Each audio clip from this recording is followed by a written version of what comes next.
গরিব রিকশাওয়ালা সিএনজিওয়ালা ভাই, আমার নবীর একজন সাহাবীর খবর নিয়ে দেখো, নাম হলো তলহা। তলহা রাদিয়াল্লাহু তাআলা আনহু, আমার নবীর গরিব একজন সাহাবীর নাম। ফজরের নামাজে সবার পরে আসে, সালাম ফিরে আবার সবার আগে দৌড়ে চলে যায়। আসে সবার পরে, যায় সবার আগে। আমার নবীর নামাজে দাঁড়াইছে সবার পরে আইসা, আমার নবী যখন সালাম ফিরে সবার আগে আগে বিদায় হয়ে যায়। আপনার আমার নবীর কাছে খবর চলে গেছে তলহা নাকি সবার পরে আসে, সবার আগে আগে যায়। আপনার আমার নবী একদিন এক সাহাবীকে বলে, সাহাবী তলহারে আমার সালাম দিয়া কইও, ফজরের নামাজের পর আমি নবীর সাথে যেন সাক্ষাৎ করে এরপরে যায়। ফজরের সালাম ফিরাইছে, তলহা রাদিয়াল্লাহু তাআলা আনহু বাড়ির দিকে দৌড় মারবে, এমন সময় এক সাহাবী বলে, তলহা, নবী বলছে তুমি নবীর সাথে দেখা করে যাওয়ার জন্য। তলহা রাদিয়াল্লাহু আনহু নবীর কথা শুইনা বইসা গেছে। আমার নবী সালাম ফিরাইয়া তলহা রাদিয়াল্লাহু আনহুকে ডাক দিয়া কয়, তলহা এদিকে আসো। আমার নবীর কাছে তলহা আসছে। নবী কিভাবে প্রশ্ন করেছে সারা জীবন মনে রাখেন। নবী বলে, তলহা রে, আমার কোনো আচরণে, কোনো ব্যবহারে, কোনো কথাবার্তায় তোমার মনে কোনো কষ্ট আছে নাকি? তলহা, আমার কোনো আচরণে ব্যবহারে তোমার দিলের ভেতরে চোট লাগছে নাকি? তলহা বলি, ইয়া রাসূলুল্লাহ, আল্লাহর কসম, ও নবী গো, আপনার কোনো আচরণে, কোনো ব্যবহারে, আপনার কোনো কথাবার্তা আমি তলহার মনে কোনো কষ্ট নাই। নবী কান্দে আর কয়, তলহা তাহলে বলো, তুমি আমার দরবারে বসো না, ফজরের নামাজে সবার পরে আসো, আমার সাথে দেখা না করে তুমি বিদায় হয়ে যাও। সব সাহাবীরা বসে বয়ান শুনে তাসবিহ আদায় করে তুমি চলে যাও। ব্যাপারটা কি? আমি নবী তোমারে কোনো কষ্ট দিলাম কিনা? তলহা কান্দে আর কয়, নবী গো, আপনার এই সাহাবী তলহা এত গরিব, এত গরিব, আমি আর আমার বিবি ঘরের ভেতরে দুইজন সদস্য। ইয়া রাসূলুল্লাহ, আমি আর আমার বিবির জন্য নামাজের একটা মাত্র কাপড়, এক কাপড়ের সংসার গো নবী আমার ঘরের ভেতরে মাটির একটা গর্ত কইরা রাখছি। আমি যখন নামাজে আসি, আমার বিবির মাটির গর্তের ভেতরে লুকাইয়া রাইখা এরপরে আপনার পেছনে আইসার নামাজে দাঁড়ায়, সালাম ফিরাইয়া দৌড়ে বাড়িতে যায়। আমি উলঙ্গ হইয়া মাটির গর্তের ভেতর লুকাইয়া থাকি। আমার বিবি ওই কাপড়টা দিয়ে নামাজ আদায় করে। আমার নবী কান্দে কয়, তলহা কি ব্যাপার বুঝলাম না, এত গরিব তুমি? নবী গো, ফজরের নামাজের পরে সময় থাকে কম, আমি সালাম ফিরাইয়া আপনার দরবারে যদি বৈশা থাকি গো নবী, ওই দিক দিয়ে সূর্য উঠা যাবে, আমার বিবির নামাজটা কাজা হয়ে যাবে। আমার বিবির নামাজ যেন কাজা না হয়, আমার যেন জামা ছুটে না যায়, সর্বদিকে খেয়াল করে সবার পরে আসি, সবার আগে আগে আমি বিদায় হয়। আপনার আমার নবীও কান্দে বলে, তলহা, ও তলহা রে, এত গরিব হালাতে থাইকাও তুই আল্লাহরে বলস নাই, নামাজ বলস নাই, লিখে নে, আমার আল্লাহ তোরে বলে নাই, আমার আল্লাহ তোর জন্য জান্নাত রেখে দিছে। মুসলমান যুবক ভাই, মুরব্বী বাবারা, পাক্কা নামাজি হওয়া লাগবে, নামাজ আদায় করা লাগবে। আল্লাহ বলে, আল্লাযীনা ইউকিমুনাস সালাহ, খাঁটি মুমিন বান্দার 4 নাম্বার গুণ পাক্কা নামাজি হবে। 5 নাম্বার, ওয়া মিম্মা রাযাকনাহুম ইউনফিকুন। আবার প্রশ্ন করি, জবাব দেন, খাঁটি মুমিন বান্দার গুণ কয়টা? জোরে কয় না, আরো জোরে বলেন, কয় গুণ? আল্লাহ বলে 1 নাম্বার, ইন্নামাল মুমিনুনা আল্লাযীনা ইযা যুকিরাল্লাহু ওয়াজিলাত কুলুবুহুম নিশ্চয়ই আল্লাহর জিকিরে অন্তরে আল্লাহর ভয়। ওয়া ইযা তুলিয়াত আলাইহিম আয়াতুহু যাদাতুহুম ঈমানা। নাম্বার 2 হলো আল্লাহর কোরআন তেলাওয়াতের মজা। ওয়া আলা রাব্বিহিম ইয়াতাওয়াক্কালুন, ভরসা করবে আল্লাহর উপরে। আল্লাযীনা ইউকিমুনাস সালাহ, নামাজের ব্যাপারে পাবন্ধ হবে। ওয়া মিম্মা রাযাকনাহুম ইউনফিকুন, 5 নাম্বার হলো আল্লাহর দেওয়া সম্পদ আল্লাহর রাস্তায় খরচ করবে। দিয়ে ধন দেখে মন, কেড়ে নিতে কতক্ষণ। আওয়াজ দিয়া বলেন, আপনারে ধনী বানাইছে কে? আপনার ভাইরে গরিব বানাইছে কে? আল্লাহ পাক বলে, খাঁটি মুমিন বান্দার গুণ, আমার দেওয়া সম্পদ আমার রাস্তায় খরচ করবে। মানে আল্লাহর ঘর আল্লাহর রাস্তা, নবীর ঘর মাদ্রাসা হলো আল্লাহর রাস্তা, এতিম অসহায় মানুষগুলো আল্লাহর রাস্তা, গরিব দুঃখী মানুষ হলো আল্লাহর রাস্তা। এলাকায় গরিবের ঘরে খাবার নাই, শীতের কম্বল নাই, গরিব বাচ্চাগুলোরা নিয়ে মা বাবা কান্না করে, মায়ের ঘুম নাই, বাবার ঘুম নাই, এগুলো আল্লাহর রাস্তা। আল্লাহর রাস্তায় সম্পদ দান করে আল্লাহ বলে ইউরবিস সাদাকাত, আল্লাহ তার সম্পদ বাড়ায়া দেয়। নবী বলে আস-সাদাকাতু তারুদ্দুল বালা, আল্লাহর রাস্তায় যে খরচ করে বিপদ আপদ মুসিবত আল্লাহ তাআলা দূর করিয়া দেয়। মুসলমান, আল্লাহর দেওয়া সম্পদ যতটুকুন পারো আল্লাহর রাস্তায় দান করো। অনেক সময় অল্প দানেও জান্নাতে ঘর পাওয়া যায়, অনেক সময় সামান্য দানেও আল্লাহ খুশি হয়ে যায়। লক্ষ টাকা দিয়েও আল্লাহর খুশি করা যায় না, কখনো কখনো 1000 টাকায় 100 টাকায়ও আল্লাহ খুশি হয়। তার মানে হলো ইন্নামাল আমালু বিন্নিয়াত। ইমাম বুখারী শরীফের এত বড় কিতাব লিখছে, হাজার শত হাদিস লেখা কিতাব লিখছে। ইমাম বুখারী বলে, আমার কিতাব পড়া যত আমল করবা, আমলের বিনিময় পাইতে হলে নিয়ত তোমার সহি থাকা লাগবে। আখলিস দীনাকা ইয়াকফিকাল আমালুল কলিল, নবী বলে অল্প আমল ইখলাসের সাথে হলে জান্নাত পেয়ে যাবা। অল্প আমলও যদি হয়, অল্প সাদাকা যদি হয়, অল্প দান ও খয়রাতও যদি হয়, কপাল খুইল্লা যাবে। আপনার আমার নবী বলে, মান ক্বারাআল কুরআনা ফাস্তাযহারাহু ফাআহাল্লা হালালাহু ওয়া হাররামা হারামাহু আদখালাহুল্লাহুল জান্নাহ ওয়া শাফাআহু মিন আশরাতিন ফি আহলি বাইতিহি কুল্লুহুম ওয়াজাবাত লাহুন নার। আপনার আমার নবী বলে, কোরআন যারা পড়ে, কোরআন যারা পড়ায়, এরা তো জান্নাতে যাবে। আর 10 জনকে সুপারিশ করে জান্নাতের মেহমান বানায়া দেবে। 1 নাম্বার মা বাবা, 2 নাম্বার দাদা দাদি, 3 নাম্বার নানা নানি, 4 নাম্বার শ্বশুর শাশুড়ি, 5 নাম্বার মাদ্রাসাকে দান করেছে যারা, মাদ্রাসায় জায়গা দিছে, টাকা দিছে, সিমেন্ট দিছে, রড দিছে, মাদ্রাসার ছাত্রদের লজিং রেখা খাওয়াইছে, নগদ টাকা দিয়েছে। আল্লাহর কসম, নবীর হাদিসে প্রমাণ হয় এরাও তাদের সুপারিশে জান্নাতের মেহমান। জোরে কোন সুবহানাল্লাহ। আল্লাহর দেওয়া সম্পদ আল্লাহর রাস্তায় খরচ করবে, এটা মুমিনের গুণ। আর খরচ না করা হলো বখিলের বৈশিষ্ট্য। রাসূল বলেন, আল বাখিলু বাঈদুম মিনাল জান্নাহ কারীবুন ফিন্নার। আল্লাহর হাবিব বলে, বখিল, কৃপণ, কিপটার ঘরের কিপটা জাহান্নামের কাছে, জান্নাত থেকে দূরে। আল্লাহু আকবার বলেন না। আমরা যেন সখী হতে পারি, দানবীর হতে পারি। আমার নবীর হালাতে তো গরিব ছিল, 3 দিন পেটে খাবার ছিল না, অভাবে নয়, ঘরে খাবার ছিল না, বিষয়টা এমন নয়। শুনেন ভালো করে, মনে রাখবেন সারা জীবন। নবী ফকির ছিলেন না, নবী গরিব ছিলেন না। হাদিসে স্পষ্ট প্রমাণ হয় নবী এত বেশি দান করতেন। নবীর ঘরে 3 দিনের খাবার আছে মনে করেন, কিন্তু যতক্ষণ মানুষ চাইতো দিতে থাকতো, দিতে এমন হইতে যে নবীর ঘরে 3 দিন পর্যন্ত খাবার থাকতো না। নবী এত বেশি দান করত, দানের কারণে নিজে না খায়া থাকতো। তাহলে নবী গরিব ছিল না, দান করতো বেশি। জোরে কোন সুবহানাল্লাহ। দান করতে বেশি। আল্লাহ, দানের একটা ফজিলত আছে না নাই? অসুবিধা হচ্ছে? আই মিয়া, বাদশা হারুন আর রশিদ একটা মসজিদ বানাবে। বড় মজার ঘটনা নিয়ে আসছি, মনে করে শোনেন।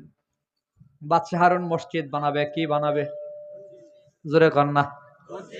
শুনতেছেন নি সবাই? জোরে কন, কি বানাবে? বাদশা হারুন মাইক হাতে নিয়ে বলছে, আমি মসজিদ বানাবো। এলাকার লোকেরা কেউ 1 টাকাও দান করবা না, আমি আমার টাকাই বানাবো। রাষ্ট্রের টাকায় বা বিদেশের টাকায় বাংলাদেশের প্রতি থানায় একটা মসজিদ হয়েছে, আমরা 1 টাকাও দেওয়া লাগছে না, ঠিক না? আমরা থেকে টাকা নিছে? আমাদের থেকে নেয় নাই, সৌদি আরব টাকা দিছে, আবার প্রধানমন্ত্রীও দিছে না। সরকারের টাকা না, এগুলো সব বিদেশের টাকা। বরং যারা মসজিদ বানাইছে আর কিছু লাভ হয়েছে। মনে করেন একটা মসজিদে বরাদ্দ ছিল 5 কোটি, বানাইছে 2.5 কোটি দিয়া, আর 2.5 কোটি নিজের অ্যাকাউন্টে ঢুকাইছে। কথার কথা মনে করেন, বুঝেন নাই? 17 কোটি বরাদ্দ হইলে অর্ধেক নিজেদের পকেটে ঢুকছে। আরো বাদশাহ হারুন বলে, আমি মসজিদ বানাবো, এলাকার কেউ 1 টাকাও দান করতে পারবে না। লোকেরা কই বলিছে বানাগা। বাদশাহ মসজিদ বানায়া রাতের বেলা একটু আরামে ঘুমাইছে। যেই যে কাজটা হাতে নেয় শেষ না হওয়া পর্যন্ত শান্তির ঘুম হয় না, ঠিক না? আরে মসজিদ কমিটির সভাপতি, মাদ্রাসার সভাপতি, আমি যখন আমার এলাকার মাদ্রাসার সভাপতি হইছি তখন বুঝছি একটা আলাদা টেনশন পেরেশানি। আরে মাদ্রাসার মাহফিল, হুজুর দাওয়াত দিতে দিব, মাহফিলটা কেমনে করামো, কালেকশন নাই, মানুষে টাকা দেয় না, পুস্টার কাটা দিব, বক্তার খরচ কই, হুজুরে খাওয়ামো কই, এই টেনশনে ঘুম হয় না মাদ্রাসার মাহফিলের সময়। তো সভাপতি, ক্যাশিয়ার, সেক্রেটারি যারা হয় তাদের একটা দায়িত্ববোধ অন্তরে তৈরি হয়, কি হয় না? এটা হয়। বাচ্চা হারুন চিন্তা করে মসজিদ একটা বানামু, কেউ 1 টাকাও দিতে পারবে না, নিজে বানাইতে বানাইতে বানাইতে বানাইতে শেষ কইরা যেদিন শেষ সেদিন একটু শান্তির ঘুম দিছে। খুব শোনেন মনোযোগ দিয়ে। ঘুমের ভেতরে স্বপ্ন দেখে একজন ফেরেশতা এসে কয়, বাদশাহ আপনি যে মসজিদ বানাইছেন এই মসজিদ তো আল্লাহর দরবারে কবুল হয়ে গেছে। কি কো? আল্লাহ আপনার জন্য জান্নাতে একটা ঘর বানায় রাখছে। রাসূল হাদিসে বলছে, মান বানা লিল্লাহি মসজিদান বানাল্লাহু লাহু বাইতান ফিল জান্নাহ, যে আল্লাহর জন্য ঘর বানাবে আল্লাহ তার জন্য জান্নাতে ঘর বানিয়ে দেবে। বাদশা কই হাসাওইনি, সব নেই। কই তাহলে লন আপনার ঘরটা আপনারা দেখাই। ফেরেশতার লগে লগে লগে লগে হাইটটা যাইতেছে, গিয়া দেখে সুন্দর একটা ঘর, সোনার ইট, রূপার ইট। জান্নাতের ঘর কেমন হবে এটা বুঝানোর ক্ষমতা দুনিয়ার কারণেই। নবী বলছে, আদাত্তু লিইবাদিয়াস সালিহিন মা লা আইনুন রাআত ওয়ালা উযুনুন সামিআত ওয়ালা খাতারা আলা কলবি বাশার। জান্নাতটা কত সুন্দর দেখছে দুনিয়ার কোনো চোখ নাই, জান্নাতে কত সুন্দর আওয়াজ আর কণ্ঠ শুনছে দুনিয়ার কোনো কান নাই, জান্নাতে কত মজা আর মজা বুঝতে পেরেছে দুনিয়ার ভেতরে কোনো অন্তর নাই। আল্লাহু আকবার বলেন। নবীরে আল্লাহ দেখাইছেন মেরাজের সফরে। এজন্য নবী বলছে দুনিয়ার কোন চোখ জান্নাত দেখে নাই, এত মজা বুঝানোর ক্ষমতা দুনিয়ার কারণেই। বাদশা হারুন নিজের ঘরটা ভেতরে ঢুকছে। Drawing room, dining room, bedroom, washroom. Washroom তো লাগে না, বুঝেন না? এই আরামের যত বারান্দা আছে সবগুলা দেখা দেখা বের হইছে। শুনেন, বের হইয়া উনি দেখেন এই ঘরের বিপরীত পাশে ওখানে সেম আরেকটা ঘর, হুবহু। হুবহু বুঝেননি? হ্যাঁ, সেম টু সেম। মানে এই যে এই দুইটা টিস্যুর মধ্যে কোনো পার্থক্য আছে? বাদশা এই ঘরটা থেকে বের হয়ে দেখে এখানে আরেকটা ঘর, সেম টু সেম, ডিজাইনও এক, কালারও এক, হুবহু কারুকার্য করা। বাদশা মনে মনে কয়, আল্লাহ জান্নাতে একটা ঘর দেওয়ার কথা, আমারে বোধহয় 2টা ঘর দিছে। সুবহানাল্লাহ বলেন। এই ঘরটা দেখলাম, ওই ঘরটা দেখলাম না, ভেতরে যায় দেখি। বাদশা আস্তে আস্তে করে ওই ঘরের দরজার কাছে গেছে। ফেরেশতা কয়, বাদশা এই ঘর আপনার না। কার? কয় দুনিয়াতে মসজিদ বানাইছেন আপনি, কিন্তু আপনার মসজিদের রাজমিস্ত্রি ছিল একজন, নাম তার আহমদ মুসা। আল্লাহ ওই আহমদ মুসার জন্য জান্নাতে একটা ঘর বানিয়ে দিছে। বাদশার ঘুম ভেঙে গেছে। টেনশন, কি রে, কোটি টাকা খরচ কইরা আমি মসজিদ বানাইলাম, আর রাজমিস্ত্রি হে আমার মসজিদে কামলা দিল, বেতন নিল, খাইলো, আবার জান্নাতে আমার মতো হুবহু সেম টু সেম ঘরও পাইয়া গেল। মাথাটা গরম হয়ে গেছে, কেমনে কি করলো রে। যাই, এখন তার নিজেরা বাদশা মনে করলইব না, আর হেই বেটারে রাজমিস্ত্রি মনে করলইব না জান্নাতে আমার যেমন ঘর আছে হেরও ঘর আছে, আমার সে হের দাম আল্লাহর কাছে কম না। জোরে কোন সুবহানাল্লাহ। বাদশা তো শুধু বাদশা না, আল্লাহর ওলি তো। আল্লাহর ওলিরা বিনয়ী হয়, নম্র হয়, অহংকারী হয় না। বাদশা হারুন মনে মনে কয় আমার যেই দাম হের সেই দাম। কোটি টাকা খরচ কইরা শিল্পপতি এমপি হইছে, আর এক বছর সিএনজি লয়া সংসদে গেছে। এমপি হিসেবে দুইজনের দাম সমান, কথা কোন ঠিক কিনা? বাদশা হারুন আহমদ মুসার বাড়িতে হাজিরা দিয়া কয়, আয় বাদশা হারুন। বাদশা হারুন আহমদ মুসার বাড়িতে হাজির হয়ে সালাম দিয়া বলে, আসসালামু আলাইকুম ইয়া আহমদ মুসা। এ আহমদ মুসা। আহমদ মুসা বের হইয়া দেখে বাদশা তার বাড়িতে। বাদশারা দেখা ভয় পেয়ে গেছে, থরথর করে কাঁপে। আহমদ মুসা বলে, বাদশা আমার মতো গরিবের বাড়িতে হাতির পাড়ায় আপনার মতো বাদশা কেন? বাদশা বলে, আহমদ মুসা কি এমন আমল করছস ক? আমি স্বপ্নে দেখছি জান্নাতের ভেতরে আল্লাহ তোর জন্য ঘর বানায় রাখছে। আমার থেকে বেতন নিলি, আমার উপর খাইলি, আমার মসজিদে কামলা দিলি, আবার জান্নাতে ঘর পাইয়া গেলি। আহমদ মুসা বলে, বাদশা আমি বড় গরিব, আপনার মসজিদে দৈনিক কামলা দিছি, আর রাতের বেলা বাবার জমিনে আমি কোদাল দিয়ে মাটি কাটছি। বাদশা গো, রাতের আধারে কোদাল দিয়ে মাটি কাটার সময় যখন মাটি উঠাইলাম, আমি দেখলাম আমার বাবার জমিনে মাটির চাকার নিচ থেকে 3টা পাথর বের হইছে। 3টা পাথর হাতে নিয়ে দেখলাম আপনি যে বিদেশ থেকে পাথর কিনে আনছেন মসজিদ বানাবেন, আমার পাথরগুলো হুবহু আপনার পাথরের মতোই। তখন আমি মনে মনে ভাবলাম, এ পাথর দিয়ে আমি কি করব? বাদশার পাথরের টালে আমি দান করিয়া দেবো, তবে বাদশা যদি দেখে আমার বিচার হবে, দান করা তো নিষেধ। বাদশা গো, রাতের আধারে আমি নীরবে গোপনে এইসব পাথরের টালে পাথরগুলো ফালায় এদিক সেদিক তাকায় দেখি কেউ নাই। তখন আমি আমার আল্লাহরে বলছি, আল্লাহ আমি বড় গরিব, এত বড় মসজিদ বানাবার যোগ্যতা নাই, সক্ষমতা নাই, তৌফিক নাই। আল্লাহ বাবার জমিনে 3টা পাথর পাইছি, আল্লাহ তোমারে বড় মায়া করি, মহাব্বত করি, ভালোবাসি, তোমার ঘরে দান করে দিলাম, কবুল করিয়া নিও। বাদশা কপালে চুমু খেয়ে কয়, আহমদ মুসা যদিও 3টা পাথর দিছো, তোমার নিয়ত আমার নিয়তের চেয়ে কোনো অংশে কম না। তোমার নিয়ত সহি থাকার কারণে 3টা পাথর দিয়া আমার কোটি টাকার সমান নেকি আল্লাহর দরবার থেকে নিয়ে আনিস। অতএব মাঝে মধ্যে কম দিলেও বরকত হয়, কম দানেও আল্লাহ খুশি হয়। কথা বলেন ঠিক কিনা? এজন্য মাদ্রাসার সাথে মাঝে মধ্যে অল্প স্বল্প দিয়া শরীক থাকবো। আর এই যে মাদ্রাসা বালিয়াচড়া শামসুল উলুম কওমি মাদ্রাসা যুব সমাজের মাহফিল কমিটি আমারে কিছু বলে নাই, কিন্তু আমার দিলটা বলতেছে এখানে দেনেওয়ালা আছে। এই মাদ্রাসার ভেতরে এমনও গরিব ছাত্র আছে, যেই ছাত্রের মা নাই, বাবা নাই, বড় এতিম। ও মুসলমান, মাঝে মধ্যে বলি, সারাদিন আমরা গুনাহ করি, অত্যাচার করি, জুলুম করি, সুদ খাই, ঘুষ খাই, মিথ্যা বলি, জানা বেবিচারে লিপ্ত থাকি, এরপরও আল্লাহর গজব আসে না কেন? একমাত্র কারণ খবর নিও মুসলমান বাবারা। আমরা যখন গুনাহ করে ঘুমায় যায়, রাত 4টা 4:30টার সময় মাদ্রাসার বারান্দায় দাঁড়াইয়া দেখো ছোট ছোট বাচ্চাগুলা ঘুম থেকে ওইটা আল্লাহর কোরআন তেলাওয়াত করে।